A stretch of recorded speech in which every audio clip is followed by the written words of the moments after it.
Ai de mim, que dor, provocações. Só começando com esse gemido grego, esse programa. Nós estamos há 12 anos caminhando no incerto e idolatrando a dúvida.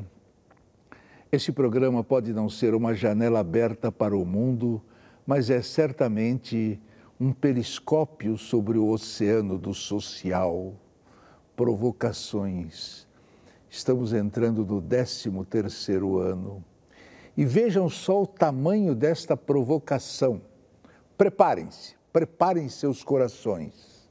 Atriz, escritora, professora universitária, intérprete em congressos internacionais, domina apenas 26 línguas. Só que tem uma coisa, ela é surda, completamente surda. Nasceu numa família com mais de 30 pessoas surdas e só aos 17 anos aprendeu a falar como nós, pessoas que se consideram normais. Vamos conversar com ela, leitora exímia de movimentos labiais, para descobrir, na ótica dela, o que é a vida e como são as pessoas. Ela é Sueli Ramalho Segala. Sueli Ramalho Segala, surda de nascença. Quando criança, você achava que as orelhas serviam para quê? Pendurada na cabeça, sem função nenhuma. Pendurada, sem função nenhuma. Meus avós falavam que era para servir mulheres para usar o brinco e os homens o cavalheirismo para acompanhar, somente. Quem eram normais? O mundo ou a sua família? Somente a minha família que era normal, porque o mundo, todo mundo eram deficientes. Vocês, em casa, conversavam em libras, língua brasileira de sinais. Se entendiam por gestos. Como você aprendeu? É como qualquer língua, nós aprendemos rápido dentro de uma família onde todos dominam a mesma língua. Minha língua materna é a língua de sinais. Eu morria de dó que ninguém sabia falar com as mãos, só minha família que sabia, somente. O que achava das outras crianças que não conseguiam se entender por gestos? Eu morria de dó, eu achava que ela necessitava aprender, então eu me sentia responsável por ensinar toda a comunidade a aprender, a sociedade a aprender a falar com as mãos. Foi isso que eu comecei, ensinar a usar as mãos. Como é a cabeça de um surdo profundo? É uma cultura totalmente diferente, totalmente. Nós seguimos com o nosso recurso é visual. Então, seguimos conforme a luz. Enquanto as pessoas que ouvem seguem conforme o som. Então, eu falo, o surdo é igual ao girassol. Ela procura a luz do sol. Onde tem a luz, nós seguimos. Então, a nossa mente é exatamente o que nós vemos aqui. Tudo que é concreto. E temos conceitos diferentes. Para um surdo, todas as coisas têm nomes? No começo, para mim, não tinha nome, né? Tem a maioria dos surdos. Aqui no Brasil, dado estatístico, é 9 milhões. Esse segundo, o último IBGE de 2010. Então, eu posso dizer, 80% não. Tudo tem um sinal, mas não que tenha um nome. E aqueles que sabem o nome também têm dificuldade de entender o conceito. Mas tudo tem que ser concreto, não? A maioria tem que ser concreto, mas quando é abstrato, temos que trazer ele para o concreto. Aí somos muito subjetivos. É uma coisa de louco. Como os surdos aprendem abstrações distantes, como, por exemplo, liberdade, cultura, Deus?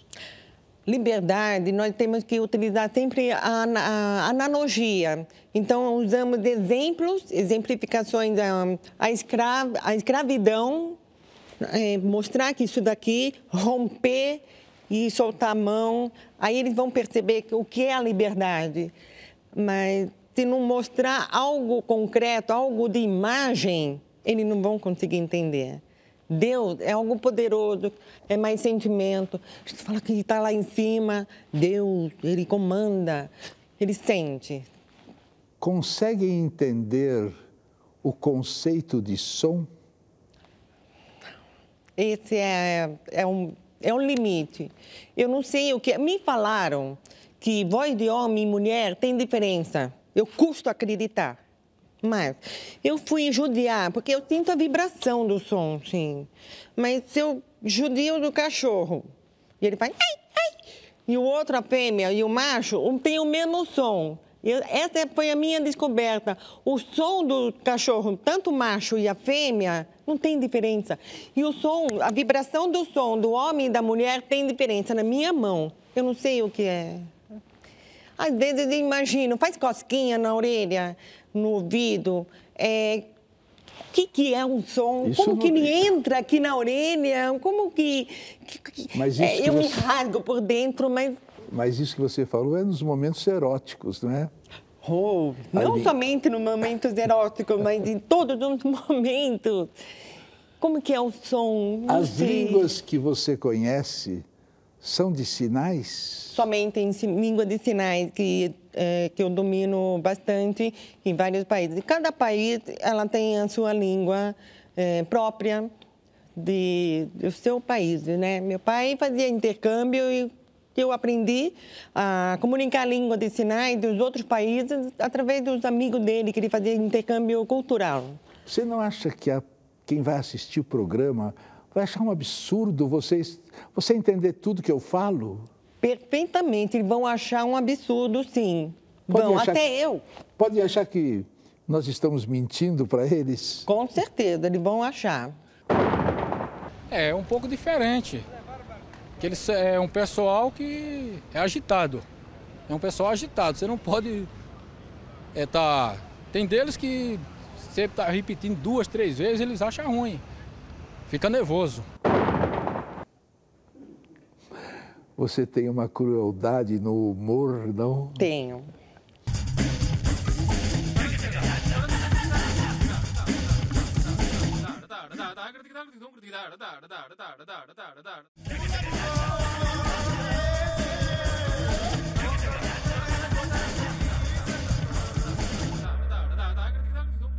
Você conhece alguma língua oral estrangeira? Eu tento aprender a outra língua, estou obrigada a aprender. Estou com um companheiro que não fala português, ele só fala ou inglês ou espanhol. Eu optei pelo espanhol para poder manter a comunicação. Quem criou a língua brasileira de sinais? Quem criou foi algum político que criou a palavra língua brasileira de sinais, porque antigamente a gente falava mímica, língua de sinais, a língua dos mudos, a língua dos surdos e mudos. Então, foi um processo desde a época da ditadura militar até hoje. Foi um processo de mudanças e mudanças, mas a língua em si nunca mudou, somente o nome. Qual foi o primeiro som que você identificou? O peido. O peido. Ele que me fez eu entrar no mundo sonoro, o peido me salvou, o peido ele me fez eu conhecer, me fez entender que somos surdos, que somos outros deficientes, a pessoa com deficiência auditiva, o peido que me fez entender, o peido me fez eu querer aprender mais a falar, o peido me fez eu querer investigar mais a língua portuguesa, o peido foi fantástico para mim. Você tem uma crueldade no humor, não? Tenho. Em que a estrutura da língua de sinais é diferente da estrutura das línguas orais? Certo, como disse, a língua de sinais ela é de recurso visual e a língua oral é de recurso auditivo. Uma vez que nós surdos não temos memória auditiva, então a estrutura... Se eu for falar um exemplo, um gato comeu rato. Aí, se eu for fazer língua de sinais, seguindo a mesma estrutura da língua portuguesa, que não serve, que seria assim, o gato comeu o rato. Ele tem lógica para a língua oral, porque você automaticamente escutou o gênero masculino, o gato, animal felino masculino. Comeu, a conjugação verbal comeu o rato. O surdo, ele não escutou. O artigo não serve na língua de sinais, não tem. Então, ele está visualizando o quê? Um animal felino, gato. Ele está visualizando o sinal de comer. Come, comerá, comeu, comeria. Ele não está escutando a conjugação verbal. Depois do rato. Mas se o gato comeu, o que o rato está fazendo vivo aí nesse cenário? Não combina. Então, a estrutura da língua de sinais tem que ser exatamente como o filme de O Bandido Atacou a Mocinha. Você mostra primeiro a vítima, ou ela está tomando banho, falando ao telefone, comendo. Aí depois vem o vilão e o verbo de ação por fim. Então, o gato comeu rato, a vítima, rato. Depois do gato, o vilão. Agora é o verbo. Então, rato, gato, comer. Essa é a estrutura da língua de sinais. Isso é longo para aprender, né? Mas é rápido quando a gente pega. Dê alguns exemplos de palavras e expressões provocativas em Libras. Ok. Quando eu dou aula em Libras, eu falo sinal de avião. Todo mundo faz assim. Isso daqui é sinal de prostituta. Por que sinal de prostituta é assim? A perna dela está aqui e a outra aqui aberta para todo mundo. Então, a prostituta voando. Então, muita gente erra os sinais. Então, esse é um dos exemplos, sinal de prostituta. E um outro sinal, isso daqui é o sinal de puta. Por que sinal de puta assim? Ela também tem a sua etimologia. Antigamente, os homens iam a bordel e falavam, vamos lá com uma puta, alguma coisa. Então, o surdo, para falar outro surdo, vamos. Aquela mulher que esfrega a bunda do nosso nariz. Por isso, o sinal de puta é assim. Surdos conseguem entender os conceitos de puta e de merda, mas não conseguem entender o que é puta merda. Por quê? Porque se você for colocar uma puta e uma merda, o que a puta e a merda têm a ver, em concreto? Todas as palavras são imagem. Temos que visualizar a imagem. Então, a imagem do pensamento. Então, nós vamos visualizar a merda e a puta. Mas não pode ser uma exclamação da gente, puta merda, que chato, que horror. Que horror! A gente faz aquela expressão. Puta. Somente isso, mas... Você alguma vez foi assediada em Libras? Aí que está o problema. Eu estou militante na causa surda. E nos surdos, ele me vê como uma mãe, como uma irmã. Nunca fui paquerada por surdo. Não? Sofreu por isso? Sim. Eu achava assim, mas por quê? E você não assediou ninguém? Também não. Eu via ele como meus filhos também. Há em Libras alguns gestos muito parecidos, mas que significam coisas completamente diferentes. Dê exemplos. O sinal de mês. Se eu abaixar esse braço, porque muita gente pensa que Libras é somente com as mãos. Não. É com o braço também. A expressão corporal, facial, modifica muito, né? Então, se eu faço o sinal de mês, assim, mês. Se eu fazer assim, eu estou colocando camisinha. Então, parecido. Mês, camisinha. Mês, camisinha. Esses são parecidos. O outro, silêncio. Cala a boca.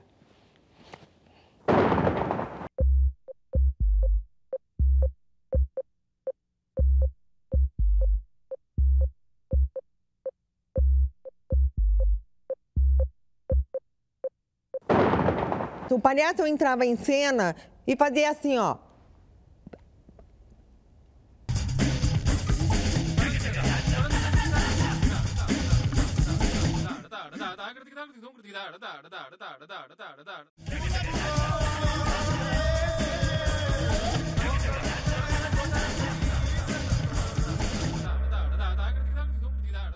Dizem que os surdos se isolam muito e criam guetos. É verdade ou preconceito? Preconceito. Isso daí é na época da segregação. Preconceito. Por que as pessoas normais são mais intolerantes com os surdos do que com os cegos? O cego, ele pega, atravessa essa rua, eu te acompanho, eu atravesso a rua com você para o cego. Para o cego, você é surda, que troço chato. Exatamente, né? Seria as pessoas normais, pessoas não surdas, né? Tem um conceito diferente, é difícil eles entender o que é o surdo. Muita gente fala, ai, você é surda, começa a berrar, falar alto. Então, isso aqui não adianta, você pode gritar à vontade, não vai me incomodar e também não vai me fazer ouvir. Então, as pessoas, ainda existe, falta mais informações. Quantos filhos você tem? Um, de 27 anos, muito lindo. E a relação? É o primeiro das 3 gerações que veio ouvinte. Foi muito difícil. Para a tristeza da família no começo, que ele veio ouvinte, normal, entre aspas. Ele não veio igual a nós. Mas claro que ele foi o primeiro intérprete. Ele é o único de casa que atende a porta, campainha, telefone que toca. E quando ele fala, mãe, fala que eu não tô, não tem ninguém. Ele não pode chamar a gente de mãe, vó, vô, ninguém vai escutar. O que é que você está lendo? O que eu estou lendo de livro no momento? Torá. Gosto muito de ler Torá. Por quê? Fui criada no judaísmo, na hebraica, com meu pai era professor de natação e eu nunca entendia o que era o judaísmo, eu nunca entendia por ser surda. E hoje, agora que eu sei ler tudo, então eu estou buscando tudo que eu vi e hoje eu quero ler. Então, livros sobre judaísmo, não somente a Torá, livros sobre judaísmo, tudo, estou buscando informações. Você não está ficando contra os judeus, não? Não. Sueli Ramalho, atriz. O que você faz no teatro? Eu apresento peças orelha. Eu falo que, às vezes eu falo assim, você escuta para mim, eu peço as pessoas a emprestar a orelha para mim. Né? Nós surdos temos mania, você me empresta a sua orelha? Escuta para mim. Então, é assim, quando eu era criança, meu pai adorava levar no circo. Então, era um dilema, era muito trágico para nós. E chegávamos no circo, eu olhava o palhaço entrava em cena e fazia assim, ó. Eu olhava assim, o que ele estava falando? Aí eu olhava para o palco, para o público, todas as crianças faziam assim, ó. Mas o que será? Por que as crianças... Pai, por quê? Não sei, um ponto de interrogação enorme. E não existia intérprete de Libras naquela época, ditadura militar, não se falava, né? Surdo, filosofia, segregação, integração, não era ainda filosofia e inclusão. Ainda. Inclusão, ela veio no final do século XX e início do século XXI. Então, eu tinha aquela curiosidade, meu pai, meus avós, eles tinham muita curiosidade de saber o que o palhaço falava no circo. E aí eu fui crescendo, meu irmão nasceu, todo mundo no circo. O que será que o palhaço está falando? Tem sucesso. Só quando meu filho nasceu, ele tinha 4 anos, aí meu avô falou, antes que eu morra, quero saber o que o palhaço fala. Meu pai também, vamos. E aí ele comprou o ingresso VIP lá na frente para sentar, lá no Brás, lá, que nós fomos para ver o circo. Felipe é o nome do meu filho. Conta pra nós o que o palhaço fala logo que ele entra em cena. Tá bom, todo mundo e tal. Aí foi todos velhos, a família surda no circo. Chegando lá, o palhaço entrou, abriu a boca e eu vejo o que ele falou, meu filho também. Eu falei, que será? Calma, meu pai, todo mundo chega. Felipe, fala. Ele, peraí. Ele estava querendo participar junto com o palhaço, depois ele virou pra mamãe. Mãe, o palhaço simplesmente disse, boa tarde. Ele entra para boa tarde. Todo mundo, todas as crianças, boa tarde. Mais alto, boa tarde. A boca aberta. Só isso? Só. Falei, meu Deus, pai, é só isso, boa tarde, tem que ser assim. E aí eu olhei para a cara do meu irmão, vamos fazer o curso de arte dramática, fizemos clown, com o intuito de mostrar para nossas crianças surdas o que o palhaço, para eles, um acesso para essas crianças surdas, poder brincar, só que acabou direcionando para a apresentação para o público adulto. E o pai desse garoto, o que ele faz, o que ele fez? O pai desse garoto, na época, era da polícia militar, entrou o ladrão lá em casa, chamaram, ele prendeu o ladrão, achei um herói, casei com ele, tive filho também. O descobridor do peido, né, foi ele que me contou que meu pai peidava e que o peido entra na orelha, porque para mim o peido somente chegava pelo nariz. E eu sou divorciada dele e hoje ele não é nada da parte da polícia, ele está fazendo algum outro serviço, não perguntei. Como é que está o Brasil? Na visão da parte da inclusão, estou contente. O seu filho ouvinte é daqueles que passam o dia com o iPod grudado no ouvido? Não, ele interessante que na minha casa eu brigava com ele. Você quer? Eu vou dar uma caixinha de som, um presente, música. Não. Ele adora dançar, ele adora cantar, mas isso na casa dos amigos. Na minha casa, não. Você é religiosa? Sou judia. Como é que você gostaria de morrer? Dormindo. E vai ficar no hospital com aquele negócio, ou não? Não quero passar esse sofrimento. Qual pergunta você gostaria que eu tivesse feito e eu não fiz? O surdo percebe que para fazer sexo tem som ou não? Eu não entendi o que você falou. O surdo não percebe que sexo também tem barulho. Ele não sabe. Isso é mal. Muito. E qual a pergunta que eu fiz que você gostaria que eu não tivesse feito?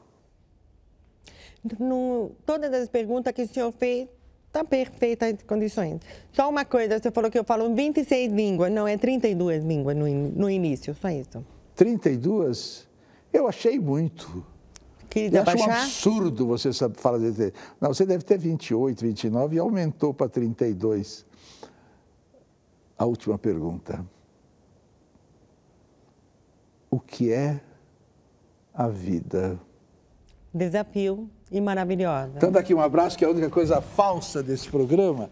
É um abraço que ele vai fotografar, nunca sairá no jornal, mas se você morrer, sai, se eu morrer, sai também.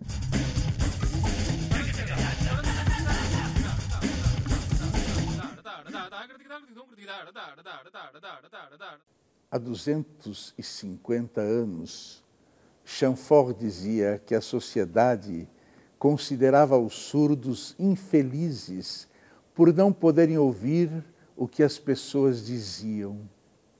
Como se pode ver hoje, algumas coisas mudaram.